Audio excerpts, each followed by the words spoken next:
नमस्कार। राजकीय महाविद्यालय मावली के YouTube चैनल पर आपका स्वागत है। आज हम भूगोल विषय के अंतर्गत BA प्रथम वर्ष के प्रश्न पत्र प्रथम भौतिक भूगोल पर चर्चा करेंगे। आज की हमारी इस चर्चा का विषय है पृथ्वी की उत्पत्ति से संबंधित जेम्स जीन्स की ज्वारीय परिकल्पना। जैसा कि आपको पता है, पृथ्वी सौरमंडल का एक सदस्य ग्रह है। अतः पृथ्वी की उत्पत्ति को समझने के लिए हमारे लिए ग्रहों की उत्पत्ति को समझना आवश्यक है, क्योंकि जिस तरह से ग्रहों की उत्पत्ति हुई होगी उसी तरह से पृथ्वी की भी उत्पत्ति हुई होगी। वैसे तो पृथ्वी की उत्पत्ति से संबंधित परिकल्पनाएं विद्वानों द्वारा प्राचीन समय से ही दी गई, लेकिन उन परिकल्पनाओं का आधार धार्मिक था। पृथ्वी की उत्पत्ति के संबंध में सबसे पहले तर्कपूर्ण परिकल्पना का प्रतिपादन फ्रांसीसी वैज्ञानिक कास्ते द बफन द्वारा सन 1749 में किया गया था। इसके बाद अन्य विद्वानों द्वारा भी परिकल्पनाएं दी गई। इनमें से मुख्य परिकल्पनाओं के बारे में हम देख लेते हैं। सबसे पहले कांट की वायव्य राशि परिकल्पना। यह परिकल्पना कांट द्वारा सन 1755 में दी गई। यह परिकल्पना न्यूटन के गुरुत्वाकर्षण नियमों पर आधारित थी।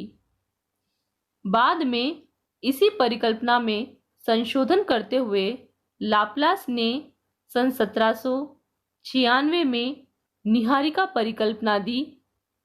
इस परिकल्पना के अनुसार ग्रहों का निर्माण धीमी गति से घूमते हुए पदार्थों के बादल से हुआ, जिसे कि निहारिका कहा गया।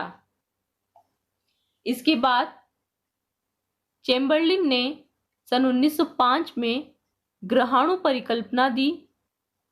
इस परिकल्पना के अनुसार सूर्य के पास से एक तारा होकर के गुजरा।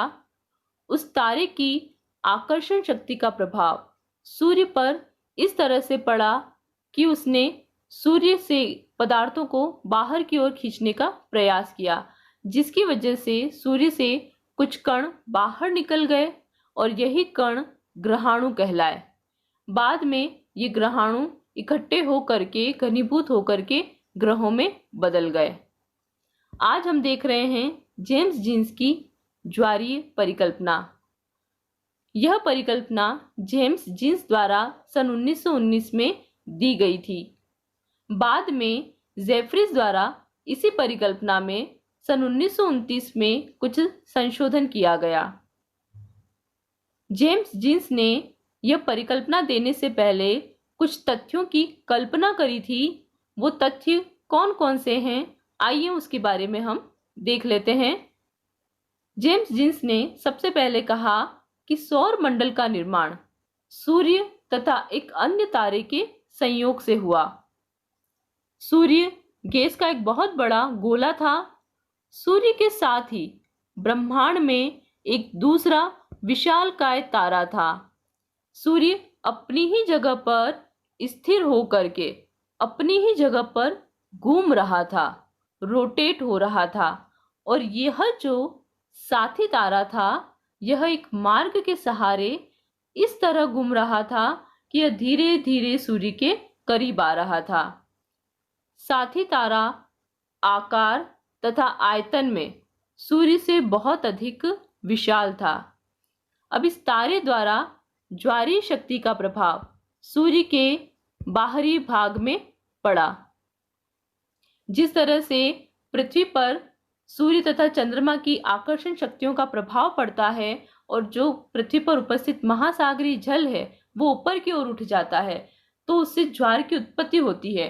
बिल्कुल उसी तरह से ये जो साथी तारा था, इस तारे की आकर्षण शक्ति का प्रभाव सूर्य के बाहरी भाग पर पड़ा और सूर्य पर उपस्थित जो गैसें थी वो बाहर की ओर उठ गई।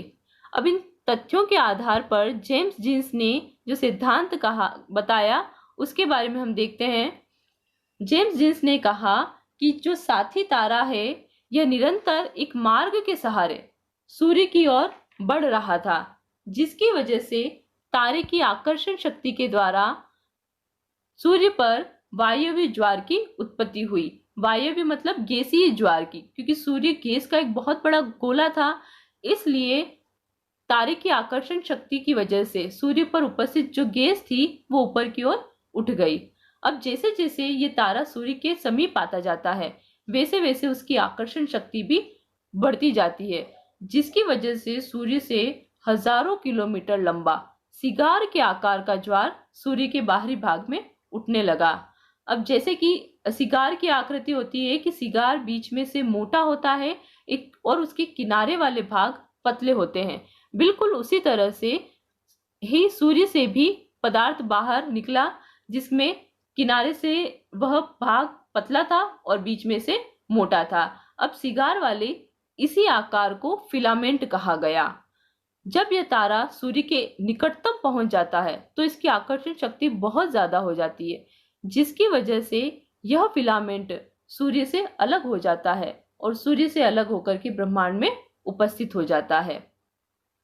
अब बात यह आती है कि ये जो फिलामेंट है ये सूर्य से तो अलग हो गया, तो इसको साथी तारे के पास पहुंच जाना चाहिए था, लेकिन यह फिलामेंट सूर्य से अलग होकर के साथी तारे के पास नहीं पहुंच सका। इसका कारण यह था कि साथी तारा निरंतर आगे की ओर बढ़ रहा था, तो इसकी वजह से सूर्य से फिलामेंट अलग तो हो गया, लेकिन वह फिलामेंट इस तारे के साथ नहीं जा सका, क्योंकि तब तक तारा आगे की ओर बढ़ चुका था।